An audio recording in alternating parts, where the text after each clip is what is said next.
Once again, maayong morning. Una ang Domingo sa bulan sa October, mga Ekson. So guarded by the peace of God. Kanapit ang gipanaligtan, giproteksyonan sa kalinaw ngaya sa Ginoo. Abli ko ninyo, read with me in the book of Philippians chapter 4, verse 1 down to 7. Og sundalan ko ninyo basa sa hilom. Ang pulong sa Diyos na kanayon. Therefore, my beloved brethren, whom I long to see, my joy and my crown, so stand firm in the Lord, my beloved. I urge Euodia and I urge Syntyche to live in harmony in the Lord. Indeed, through comrade, I ask you also to help these women who have shared with my struggle in the cause of the gospel, together with Clement also and the rest of my fellow workers, whose names are in the book of life. Rejoice in the Lord always. Again, I will say, rejoice. Let your forbearing spirit be known to all men. The Lord is near. Be anxious for nothing, but in everything by prayer and supplication, with thanksgiving.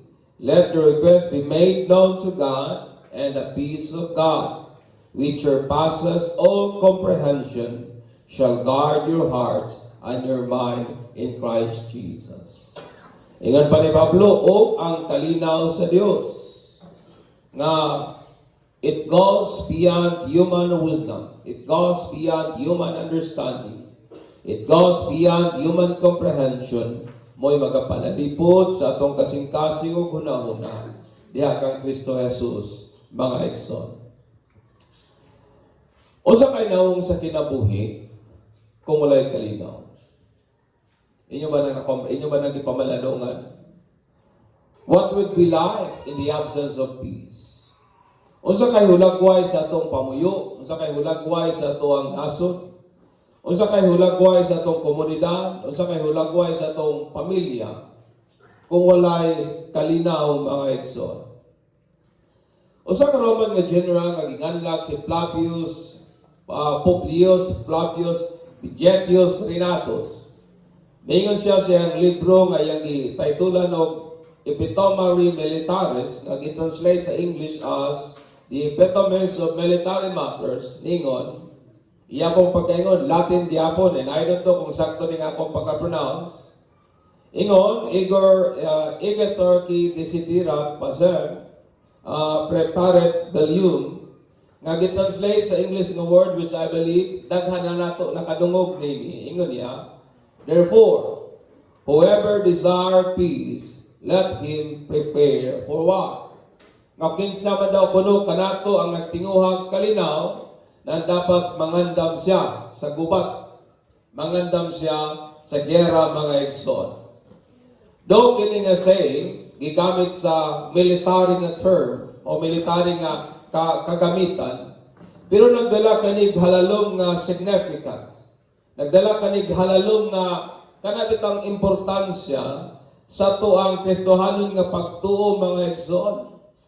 I want you to understand me.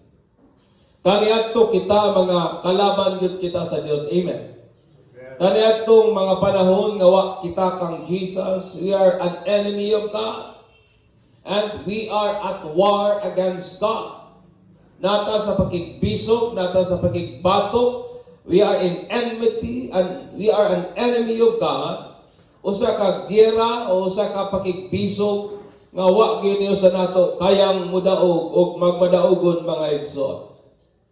Si Jesus Christ pinagi sa iyahang propitiation o pinagi sa iyang redeeming act, pinagi sa iyang sacrifice, sa iyahang kaugalingon, pinagi sa iyahang paghalad sa iyang kaugalingon, isip halad, sakripisyo para sa atong mga sala, o iyang restore ang atong broken nga relasyon nganha sa Dios, o gihimo taniyang mga anak sa Ginoo, o pinagi sa atong pagtuo sa iyang redeeming works.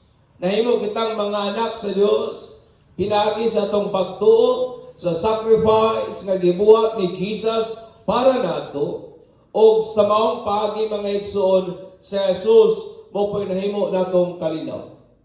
Thus the Bible said, Jesus Christ is our peace. Siya ang atuang kalinaw. Kay siya ang nagpasiguli sa nabugto nga relasyon taliwala sa Dios o sa taong mga igsoon. Ang kalinaw is not something nga atong magain without sacrifice. Ang kalinaw dili na butang nga imuhang mangkon, dili na butang nga imong mabatunan nga walay pagsakripisyong gibuhat mga igsoon. Tungod kay nga kani kanato ang cause sa ato ang kalinaw nga gitanyag gihatag ni Jesus is ang iyang kinabuhi being drained on the cross. Amen. The cause of our peace is the life of Jesus. Amen. Ang bili sa ato ang kalinaw nga gitanyag nga naa kang Jesus mao ang iyang kinabuhi mga igsoon nga diin nakalas ngadto sa cross sa Calvario, my friend. Jesus Christ suffered and died so that we may have the peace of God. Si Jesus nagagwanta, nag-antos na matay, aron nga ikaw ako makabaton kita sa kalinaw nga iya sa Dios mga igsoon. Tingnan na imong tapad o ina siya, malinawon ka ba? May kalinaw bagyot ta karon mga igsoon. Ang puno nga kalinaw, gikan kana sa Grigong pinulungan nga iron o irony, nga iyang kahulugan to be whole, mahimo kang buo ba? Having it all together, nga wala bitaw na kuwang. Muna nga ang taong walay kalinaw, kuwang. Muna nga daghang mga taong kuwang-kuwang kay way kalinaw. Because being at peace, it means buo mga igsoon. Na ang kabuuan, a condition of freedom from disturbance. Usa ka kahimtang nga wala ka madisturbo, whether outwardly or inwardly, nga despite sa kanang outward nga hostility, yet inwardly may kalinaw ka mga igsoon. And it's not the absence of problems, but a reflection of the sufficiency of God's presence in the midst of the problem. Ang kalinaw mga igsoon, di na nagpasabot nga walay problema. Ang kalinaw wala na nagpasabot nga walay mga kakulian. Ang kalinaw wala na magpasabot nga walay mga obstacle, walay mga hindrances sa kinabuhi. Apan usa kana ka pagpamalandong nato ba sa kadagaya sa grasya sa Dios, kadagaya sa presensya sa Ginoo, kadagaya sa gahom sa Ginoo, mas kinapatataliwala sa mga problema at kakulian sa kinabuhi mga igsoon. Amen. Kawantay ba mo nga pagnata sa mga shakening sa kinabuhi, sa diyang atong sudungan ang kasupisyente sa Dios nga atong gialagaran, then it will give peace sa atong kinasuluran mga igsoon. O ang kinayahan ani nga kalinaw, it goes beyond human understanding. Ang nature ani nga kalinaw. Tungod kay kanato nga mga tao, naturally lamang gayud nga ang atong kalinaw, it comes sa diyang atong nagakasabtan pa ang mga butang nga nagakahitabo. Pero dili nagalita makasabot, then usahay kini nga atong kalinaw mawala o maghalap-halap na dayon. Kabantay ba mo? Muna na mga tao mingon, wa na gyud ko kasabot sa nagakahitabo, nawan ang nagkalinaw. Because human understanding, tungod kay ang natural nga kalinaw nga sa tao, it depends sa kayang sabtun sa imong huna-huna. Tapa ba ta diha?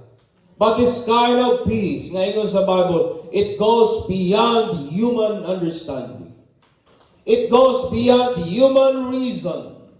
It goes beyond human comprehension. O mo kiniyang klaseng nga kalinaw nga gitanyag ni Jesus, o mo po niyang klaseng kalinaw nga nagapanalipod sa atuang kasing-kasing mga igsoon. Og ningon dahil si Pablo, And this peace shall guard our heart. O kining pulo nga magpanalipod, gikan sa Grigong pinulungan nga proreo, nga nagulagway siya sa usa ka lihok ba. Nagulagway siya sa usa ka gawi og lihok nga naglambigit sa pagwardya o pagprotekta. But ipasabot, you are actively doing the business of protecting or guarding mga igsoon. Gipakisama kini sa usa ka Roman nga soldiers nga on guard or on duty nga nagagunit sa iyang hinagiban on guard nga while nga nagabantay siya sa syudad, nagagunit siguro sa iyang spear o sa iyang bangkaw, nagagunit siguro sa iyang espada, walking back and forth sa city gates. Manang hulagway aning word nga guard, nga nagalakaw-lakaw siya sa ganghaan sa siyudad, back and forth on sa purpose, aron nga i-prevent ang any hostile nga act, aron nga mapunggan ang unsamang mga gawi o mga posibleng buhaton sa tagagawas, batok nila, o sa pikas pod nga bahin, aron i-keep usab ang syudad and its inhabitant from plight or anxiety. Aron nga nasa sulod, mapanalipdan sila nga mahimong ang ilang kasing-kasing dili mabalaka, dili magakahadlok, knowing nga dito sa ganghaan may gwardya nga aktibo nga nagbantay aron walay makasulod nga mga insurgent o walay makasulod nga mga daotang matang mga igsoon. O kini nga mental nga image is what the peace of God actually o actively doing sa atong kasing-kasing. Amen. Mo niyang hulagway sa kalinaw sa Ginoo ba nga aktibong nagapamuhat sulod sa atong kasing-kasing, nagapanalipod sa atong kasing-kasing una-una diya kang Kristo Jesus when we do this following. Tungod kay nga ni Pablo, kung kaning mga butanga atong pagabuhaton, and the peace of God shall guard our hearts in our mind in Christ Jesus. Amen. Napa ba mo diha? Morning nga dili na ko ni mahuman karon mo na nga usa lang sa kapunto ang ako ang i-impart in the reason nga taas ni siya nga mensahe mga igsoon. Una verse 1, una nga punto. Ingon ni Pablo, therefore, my beloved brethren, whom I long to see, my joy and my crown, so stand firm in the Lord, my beloved. So, nang butang nga itong pagkabuhaton is this, you and I should stand firm in the Lord. Ina na imong tapat, tindog nga balig-on diha sa Ginoo, ina siya, stand firm in the Lord. Amen. Usa sa mga dominant nga heresy nga giatubang sa mga disciples ni Christ o makusganon nga ilang pakigbisugan o pakigbatukan isang doctrine po sa mga Gnostic. Ang doktrina sa mga Gnostic nga hangtod gali karon aktibo nga naga-exist maski sa atong panahon karon mga igsoon. Ang Gnostic, I want you to understand, kining mga Gnostic, mo kining mga tao nagtuo sa ginatawag natong mysteries or secret knowledge. Nagtuo sila sa usa ka tinaguan, kanang sekreto o misteryoso nga kahibalo nga gi-reserve lamang para niya itong may tinuod nga pagpanabot. Mo na ang ilahang belief. May usa ka tinago, sekreto nga kahibalo nga gi-reserve lamang o para lamang niya itong mga taong may tinuod nga pagpanabot mga igsoon. Og mo kini ang pamagi ngadto sa salvation sa ilahang kalang. Pinagi sa secret nga knowledge na i-reveal niya itong makasabot lamang. According sa mga Gnostic, mo ni ang way, mo ni ang dalan nga mohatod ngadto sa kaluwasan sa ilahang kalag mga igsoon. Ang Gnostic usab nagtuo sila that human spirit is naturally good trapped in the human body that is naturally evil. So in short, according to them, kakaning imong flesh, dautan ni, ang bugtong mayo lamang nimo ang imuhang kalag. O kanang kalaga na kulong anang daotang lawas sa tao, that is the teaching sa mga Gnostic. O ang ilang goal, mao kini, nga himuong gawas nun ang espiritu, gikan sa pagkapriso aning atong daotan nga lawas, pinaagi sa gitawag nila o mysterious knowledge. That is what they believe. O kini nga kahibalo, iga-reveal lamang ni atong makasabot. Wala di ka kasabot, di gyapon ka padaygan. O ang makasabot lamang ani, kadto lang pong gipadaygan, mga igsoon. Understand me. Tungod kay ang body, tungod kay kining atong human nga body, referring aning atong makita, is natural evil according sa context, sa understanding sa mga Gnostic. Then it doesn't matter what a person does sa iyahang kaugalingong lawas. Nakuha ninyong idea? Tungod kay kining atong lawas according to that, evil, dautan. So dili magpulos kung unsa imong buhaton sa imong lawas mga igsoon. Maski imo pa nang gamiton ingon nga hinagiban o instrumento sa pagkadautan, it doesn't matter because this body is inherently evil. Ang Christian naman sa pikas nga bahin may different nga belief. Amen ba? Sa pikas nga bahin ng Kristohanon, lahi ang atong tinan-awan o lahi ang atong gituuhan, kabahin aning atong body mga igsoon. Tungod kay kita ingon nga tao, we are composed sa body, soul, and spirit. Amen. May lawas kita, may kalag kita, may espiritu kita, o nagtuo kita nga kining atong lawas, templo kini sa Dios. Amen. We believe that this body is the temple of God or the temple of the Holy Spirit where God resides and inhabits. Nga kining atong lawas, mao kini ang templo sa balang nga espiritu, kung hay ng Dios nagapuyo o kung hay ng Dios nagareside mga igsoon. Busa, ang purpose ato ang body should be an instrument. Kini atong lawas, ang katuyuan ani mo'y mahimong instrumento for the glory of God. Amen. Kini atong flesh, kini atong unod, kini atong lawas mga igsoon sa pagtuo nga kini puy-anan sa Ginoo, then it should be a purpose. Dapat ang katuyuan ini mahimong instrumento for the glory of God, through which the image of Christ is manifested, nga mao ang Christ-likeness mga igsoon. Amen. Napaba mo diha. I want you to understand me. Ang Gnostic, ang ilang belief, nga kining atong flesh is inherently evil.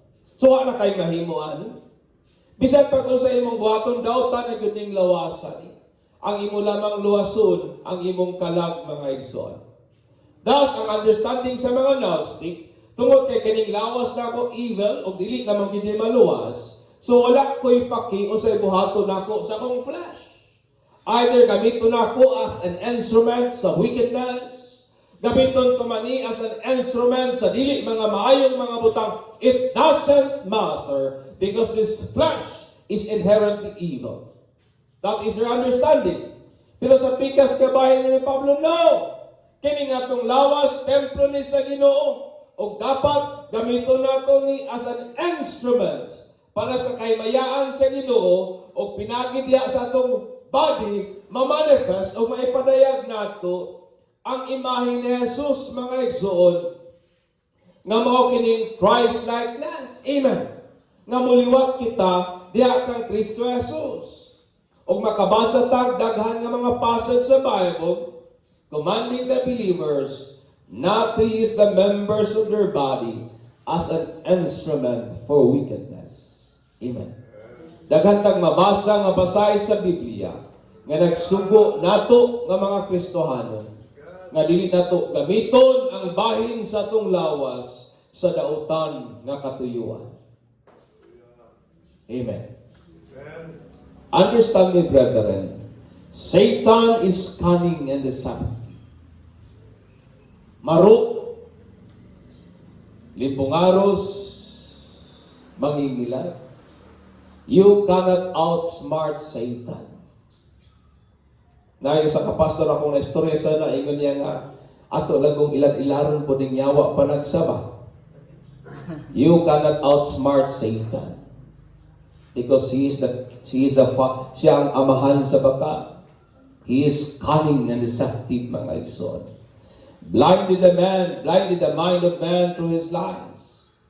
Iyang limbungan, taptapan ang panabutan sa mga tao, pinagi siyang mga baka. And one of his lies na nag-circulate, maski sa itong panahon karon, is the doctrine of Gnostic. Nga iyang ginadisregard ang sanctity sa human body by using it as an instrument for wickedness on the basis that this body is naturally evil. It doesn't matter kung sa ibuhaton nimo sa imong body. What is the most important thing is that you believe for the salvation of your soul. Mo na ang belief sa mga Gnostic. Ang Gnostic, daghanag mga branches. O gusto sa mga branches sa Gnosticism is ang Arianism. Ngayang ginadinard ang pagka-Diyos na Jesus on the account nga dili pwede ang Diyos magpuyo sa usa ka human flesh. Tungod kay kaning human flesh is evil, mga igsoon. And that is the ground basis sa doctrine sa mga tao who deny the divinity of Christ Jesus. Sabta ko ninyo. May mga tao nag-ingon that ang pinaka-importante daw kunong butang nga mutuog yun ta sa Ginoo. Amen. Nakasabay pa po na ako. May mga tao moingon nga ang pinaka-importanteng butang sa kinabuhi is mutuog yun ta sa Dios. Nga natay mayong relasyon sa atong isip ka tao. Nga watay giyatakang katungod, nga atong girespetuhan ang sibisan kinsa mga igsoon. And it doesn't matter kung sa may buhaton nato sa atong lawas, tungod kay ang labing importanteng butang nato kinimang immaterial nga bahin, nga bisan pa kung sa imong buhaton sa imong lawas, ang importante ang imuhang ka o kalag, mga igsoon. Nanay mga tao akong nagakadunggan yan. Ngaming sila, walay problema, pastor, bahalag dili ka magsimba, importante nagtuo ka sa Ginoo, kaya importante ang kalag sa tao. Na mga tao ningon, ang importante, pastor, bahalag, bahala o kanang dili kay ta hinimbahon, dili kay ta himasa og Bible, basta ang importante, nagabuhat tag mga maayong butang, or it doesn't matter kung sa buhatan nimo sa imong lawas. Ang importante nagtuta, etc. Tungod kaingon pa nila, ang importante kaluwasan sa kalag sa tao, mga igsoon. Understand me. Kung mo na imuhang gituhan, then you are deceived by the father of lies and knowingly embrace the doctrine of Gnostic. Kung mo na atong understanding, kung mo na ato ang gituuhan sa pikas nga bahin na limbungan ka sa amahan sa baka, nga wa kay ka masayod, nga ang imuhang imuhan na dahil doktrina sa kinabuhi, kininag doctrine sa mga Gnostic, mga igsoon. Amen. Understand me. Paminaw, listen to what God said. Ingon niya in 1 Corinthians 16, 6:19 to 20. Or do you not know that your body is the temple of the Holy Spirit who is in you, whom you have from God, and you are not your own? Ingnan na imong tapat, dili ikaw tag-iya sa imong kaugalingon. Amen. You are not your own, for you have been bought with a price, therefore glorify God in your body. Ingon pa ni Pablo, wala bata masayod nga kita templo sa balaan nga espiritu o ang espiritu na nga rin nato. O wala pa mo masayod nga dili ta mo'y tagiya sa atong kaugalingon tungod kay gipalit na kita. Amen. Gipalit na kita sa mahal nga bili. Therefore, ingon ni Pablo, pasidunggi, himayaan Dios, pinagi sa imong lawas. O diha sa imong lawas, mga igsoon. We do not own our body. Dili na kita mo'y tagiyaan ng atong lawas, mga igsoon. Kining atong lawas, it belongs and own sa kung kinsa man ang nagpalit nato. O ikaw ako, gipalit kita sa Ginoo, pinagi sa bililong dugo ni Jesus Christ. Amen. Diba yung ni Pedro, wala tagipalit, pinagi sa madunot ng mga butang, but we are bought with the precious blood of Christ Jesus, mga igsoon. And I want you to understand me. Kining word po nga gipalit o bought is gikan sa Greek word nga agorazo. Nga iyang kalugan ginagamit kini o naghulagway kini sa pagpalit o mga slaves diya sa marketplace. Because during their time, ang trading sa slavery naapagihapon. So ang ginabuhat sa mga tao, pares ako kunuhay mo murag kwartahan, sumato ko karon sa merkado, magpalit kog ulipon. So napayuban nga mga agalon nga mamaligya pog mga ulipon. So ang idea po sa word nga agorazo, it means, and I want you to understand me, in such an exchange, the slaves are set free from the sealer, iyang former nga galon. And then, usually to be possessed or owned sa iyang purchaser.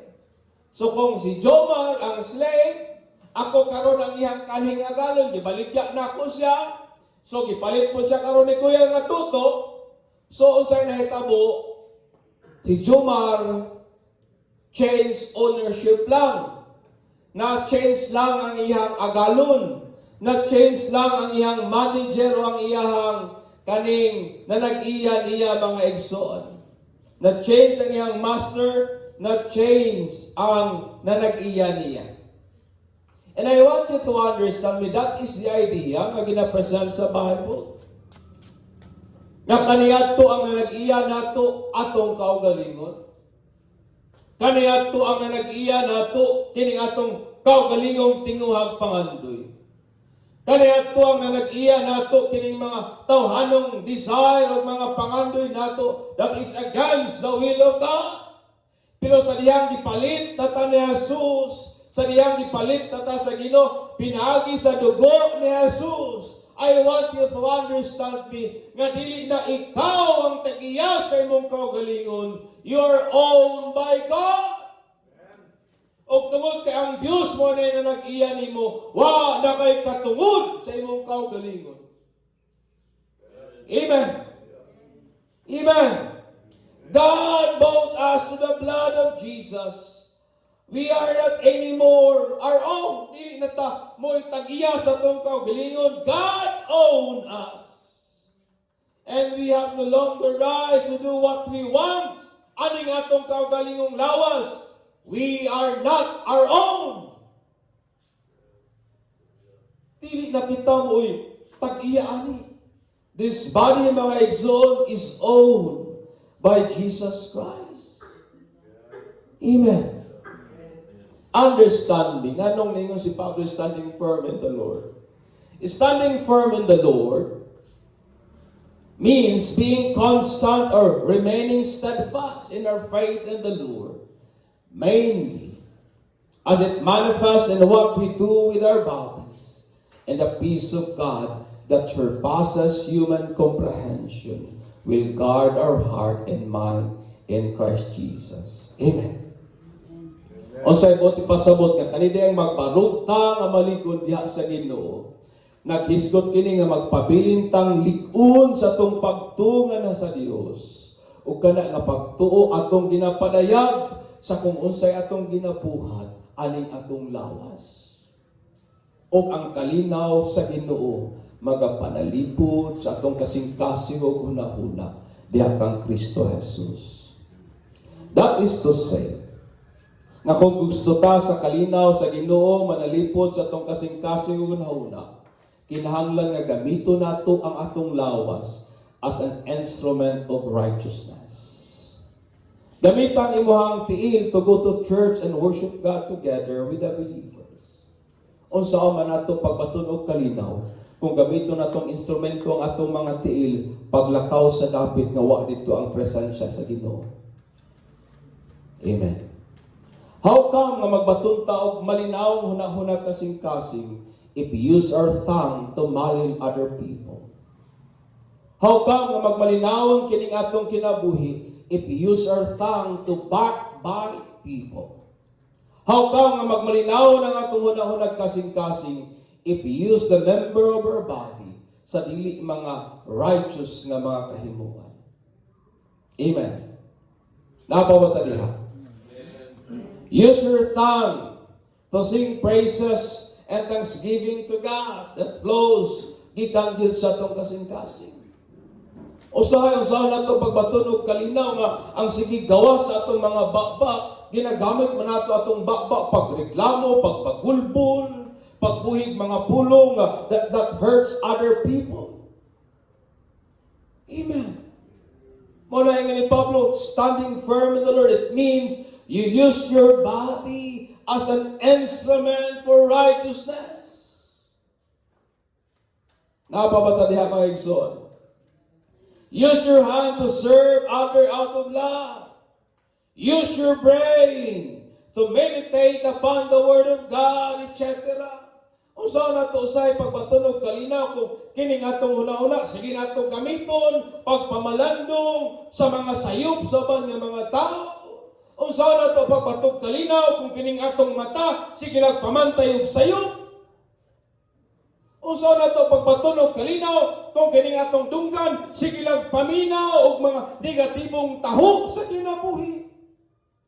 Usaw na to pagpatug kalinaw kung kining atong tiil, wa na to ginagamit moadto sa mga simbahan o pagsimba sa Dios. Usaw na to pagpatug kalinaw kung kining atong kamot, wala na to ginagamit pagdayeg sa Ginoo. Amen. That's why ni Pablo, kung gusto tao kalinaw, then use your body as an instrument for righteousness. Amen. If you want peace, prepare for war. And that kinds of war is we war against the sinful desires sa atong lawas. Amen. Pagpaka na ito ang Ginoo mga igsoon. Kung cannot expect, dili kita maka-expectar og kalinaw without using the members of our body for the glory of God. Gusto kag kalinaw, ayaw gamita imong bakba pagpamalikas. Kung gusto kag kalinaw, ayaw gamita imong bakba sa pagdiscredit sa ubang nga tao. Kung gusto kag kalinaw, ayaw gamita ang imong kasing-kasing sa paghambin o pagdumot, kasuko sa ubang nga tao. Kung gusto kag kalinaw, gamita ang imong huna-huna dili sa pagpamalandong sa mga butang nga di maayo, but use your mind to meditate upon the Word of God. Gamita ang tanang bahin sa imong kalawasan for the glory of God. Because your body is not your own. It belongs to God. Amen. Amen. Hallelujah. Because we have this promise, tapuson ko na diri. Tungod kay naman tanining maong saad. And that saad is mo ang nasa Corinthians 6:18. Ingan ni Pablo. Because we have these promises, o ang saad mo kani, nga siya mo'y mahimo na itong amahan, o kita mo'y mahimo niyang mga kaanakan.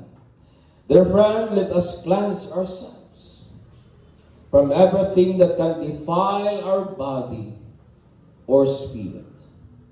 And let us work toward complete holiness because we fear God.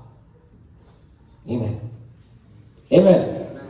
So gamito nato ang atong lawas as an instrument for righteousness. Kung gusto ta nga ang atong hunahuna kasing-kasing panaligdan sa kalinaw nga iya sa Dios, then use your body as an instrument for righteousness. Manindog ta mga igsoon, and let us give glory to Jesus.